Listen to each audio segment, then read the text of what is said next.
Sa ating mga kapusong naghihinagpis, 2 araw ng magkasunod dahil meron pong rotational brownout. Kawalan po ng supply ng kuryente. I think Luzon and Visayan grid ang naka-red and yellow alert po kahapon eh.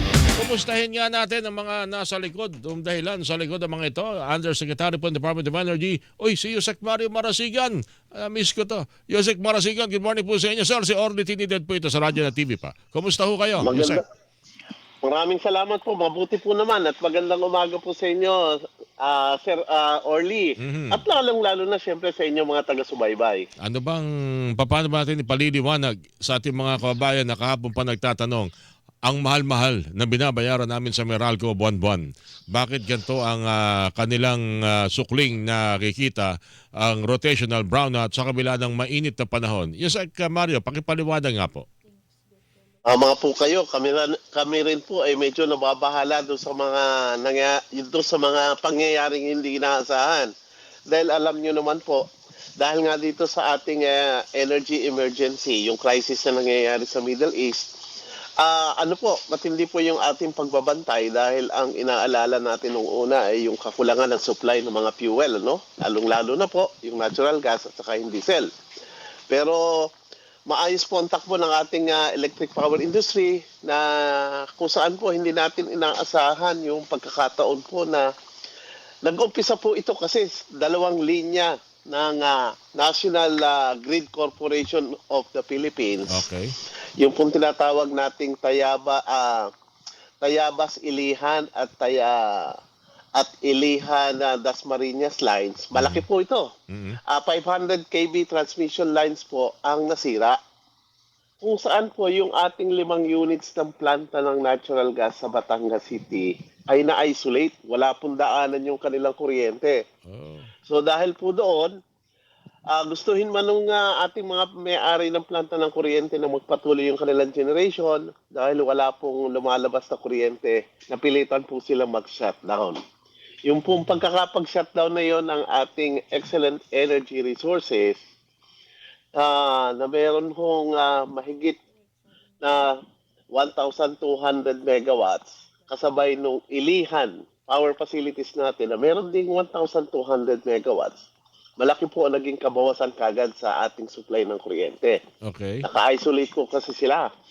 Tapos sa hindi pa rin inaasahang pagkakataon, dito naman po sa Masinloc, bumigay din po at hindi nagkaroon po ng abnormalidad yung monitoring system ng Masinloc Unit 3 na mayroong 325 megawatts na capacity. Kung kaya dun sa oras po na yon, nung umaga, kahapon, mahigit pong yung kabuuan po ng mga nawalang generation facilities natin ay umabot sa 3,300 megawatts. Malaki yun, kung nag-umpisa, malaki na yun. nagkaroon na po tayo ng mga babala tungkol sa yellow and red alerts. At kasunod po nun, nagkaroon na nga po tayo ng rotational brownout. Particularly po sa area po ng Meralco. Wawa naman talaga mga customer ng Meralco pala. Itong 2 linya, Tayabas sa Ilihan, at ano yung isa? Ilihan na yan? Ilinyang yan? Dasmariñas, Ilihan po. Dasmariñas, okay. Anong balita? Makukumpuni ho ba ito? Nakumpuni na po ito?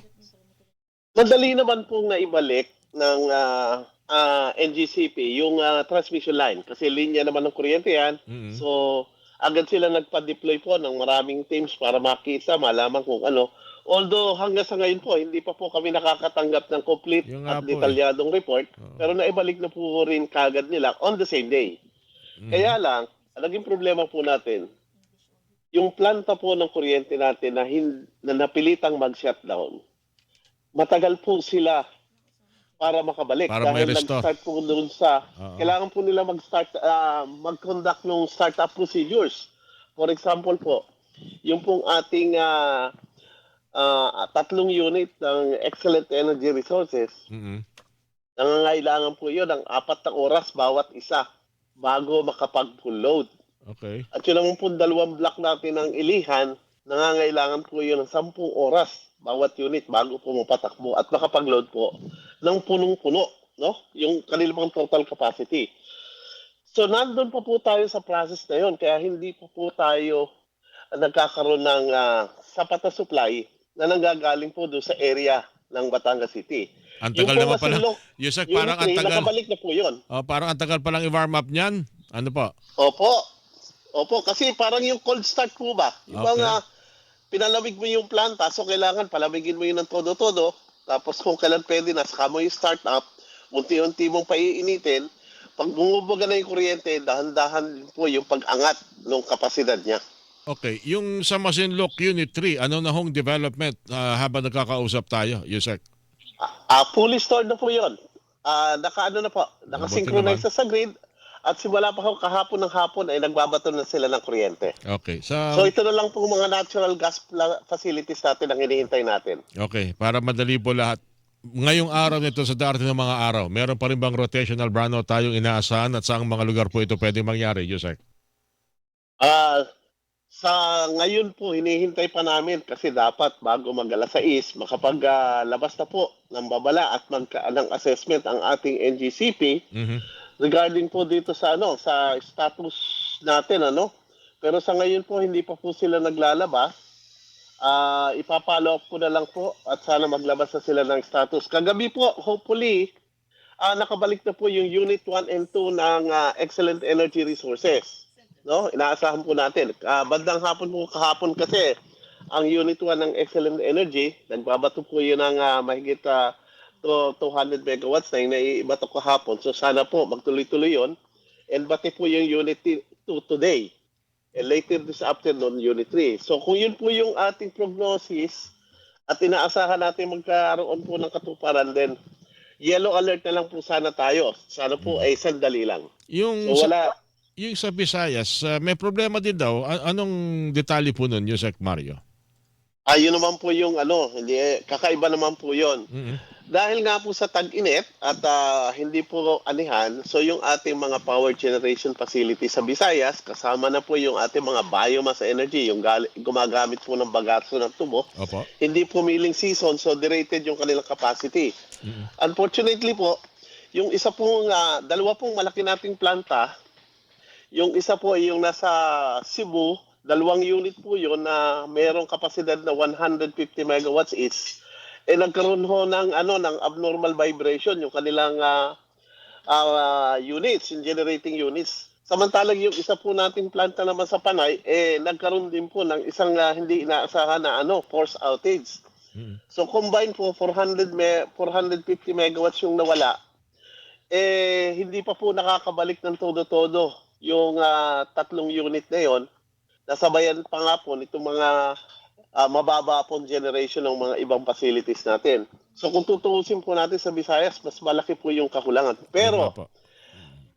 sana po kung kahit wala yung units natin sa Cebu, pero kung maayos po ang takbo natin sa Luzon, nagbibigay po kasi ang Luzon ng karagdagang kapasidad sa Visayas. Pero dahil may problema din po ang Luzon, umaasa lang po ang Visayas natin ng karagdagang capacity galing sa Sa Mindanao. Mindanao naman. So hindi po sapat yun. Okay. So sa oras po na maibalik natin yung ating mga units dito sa Luzon, makakatulong po ito sa Visayas para maibalik din yung ating capacity requirement para sa Visayas. Okay, so ibig sabihin, ang sumatotal Yusek Marasigan, ngayong araw nito sa darating po mga araw, mas maganda muna sigurong konting bawas-bawasan ng konsumo ng kuryente. Opo. Nandito na siguro gamitin kahit po pinakikialaman ng Meralco yung paggamit ng solar power, solar panel. Gamitin na rin siguro natin para makatulong Yusek Marasigan. Ay, tama po kayo. Inihikayat nga po namin na sana marami tayong mga maging private sector participants, no? Yung mga bahay natin, lagyan natin ng solar rooftop installation. Hindi pwede, Magpag- hindi pwede Yusek, hindi pwede yan. Dahil ang gusto ng Meralco, yan ay i-regulate. Okay. Pwede naman po. Meron po mga kapasidad lamang. Kung ano lang po yung kailangan natin. Kasi ang nangyayari po doon sa ibang installation, sinusobrahan. Mm. So, ang nangyayari po, nagbabato lahat sa grid. Alam nyo po, yung linya ng, hindi ko po sinasabi para sa Meralco lang, para po sa pangkalahatan po. Ayan. Nung Anyway, itayo po yung connection line para sa ating mga bahay, yan po ay parang magbigay ng serbisyo. So, ngayon po, pag naglagay kayo ng solar, magbabato na rin yung bahay natin ng electricity doon sa linya. magiging source na rin siya ng electricity. So, dahil hindi naman ho natin ma-identify yung palabas at papasok sa bahay natin na kuryente, so kinakailangan pong magkaroon ng enhancement or uprating yung linya at transformer na ginagamit ng ating mga distribution Okay. utilities. Pero siguro Maaari po. pagpapalibang ko Yun yan. ang isang problema natin sa ngayon. Pagpapalibong ko yan siguro next time na mag-usap tayo, Yusek, dahil mas magandang pinag-usapan ng mahaba-habang pagkakataon niya. Pati na rin po yung problema sa kawad ng kuryente ng Meralco na pinagmumulan po ng sunog sa ilang mga barangay po natin. Yusek, panguli na lang, yung tungkol sa solar na yan, ang alam ko merong sinampang kaso ang DOE. Kaugnay po dyan sa dapat na pakikinabangan nating solar farm. Anong update po doon sa kaso sa DOJ? May balita ba kayo, Yusek? May idea ho kayo doon? In general po kasi, taon-taon, nagre-review po tayo ng mga kontrata na ini-issue natin sa pagtatayo po ng Renewable Energy Service Contract. Ito po yung nagbibigay daan ng permiso para ang isang private sector ay magtayo ng mga renewable energy. Kasama na po yung mga solar generating facility, may ikabit sa grid, at pag naikabit sa grid, pwede po magbenta ng kuryente. So pag ginawa po, pag pinayagan po natin ng isang kumpanya, binigyan po natin sila ng tamang timeline para itayo yung kanilang mga planta. Nasasama na po natin yung mga planta na yun doon sa ating mga projection. Doon sa tinatawag nating simulation process para mabuo po natin yung ating tinatawag na Power Development Plan.